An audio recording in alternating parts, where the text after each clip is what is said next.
गुरु के चरणों में त्रैवार नमोस्तु।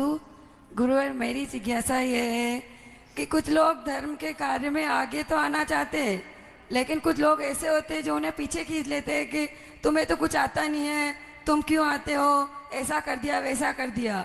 और वही लोग मंदिरों में बैठ के एक एक घंटा पूजा करेंगे, स्वाध्याय करेंगे, और बाद में घर जाके लड़ाई झगड़ा वही बोली, उनके परिणाम निर्मल नहीं होते। मतलब देखिए, गलती उसकी नहीं जिसने रोका, गलती उसकी जो चला गया। अब लोग हम लोगों से भी कहते कपड़े पहनो, तो उसकी सुन लेंगे क्या? हम बोले तुम्हारे और उतार लेंगे।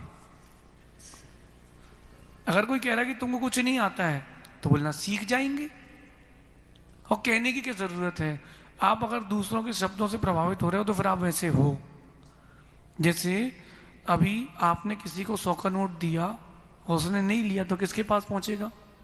आपके पास वापस। आपने कोई चीज़ ऑर्डर करी, आपने रिसीव नहीं करी तो कंपनी के पास वापस जाएगी। ऐसे ही अगर आपसे किसी ने कोई शब्द कहे हैं और आपने उनको अपना नहीं माना तो उसी के पास वापस चले जाएंगे। आप दुखी तब होते हो जब आप शब्दों को अंदर ले जाते हो। मैं अंदर लेके नहीं जाता हूँ। एक व्यक्ति ने मुझसे कहा कि मुनि बनने के बाद मुझसे कहा कि तुमसे प्रवचन करते नहीं बनते। आपसे भी नहीं बोला उसने। क्या बोला? तुमसे प्रवचन करते नहीं बनते। तो मैंने कहा भैया ऐसा है कि मैं तो ऐसे ही सीख चुका हूं, अब कोई बात नहीं, अगले जन्म में देखेंगे। ओम, बस समझ गया। आपके पास तो मंत्र है ही, इस मंत्र का प्रयोग करो। ओम फट स्वाहा, ओम इग्नोराय नमः, बढ़िया खुश रहो।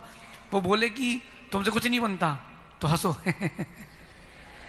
तो तुम में दिमाग है ही नहीं तो एक नंबर गधे हो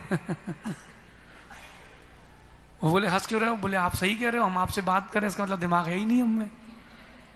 तो आप उसकी बात को इग्नोर करो, अपने काम से काम रखो। कुछ तो लोग कहेंगे, लोगों का काम है कहना। अगर कोई गलती करते हैं और कोई कहता है तो उस पर सुधार करें, और गलती नहीं करें मुस्कुरा के चल जाओ। एक शब्द दे रहा हूं मैं आपको, सुन बहरा। शब्द सुना कभी? क्या शब्द है? सुन बहरा। सुन के बहरा बन जाओ। आपके काम की बात सुनो, इग्नोर करके आगे बढ़ो। सुन बहरा। कोई बोले भैया समझेगी नहीं अपने आप भग जाएगा, सोचेगा कहां सिर फोड़ना है, ऐसा समझ। अंतिम जिज्ञासा के लिए तैयार रहेंगे?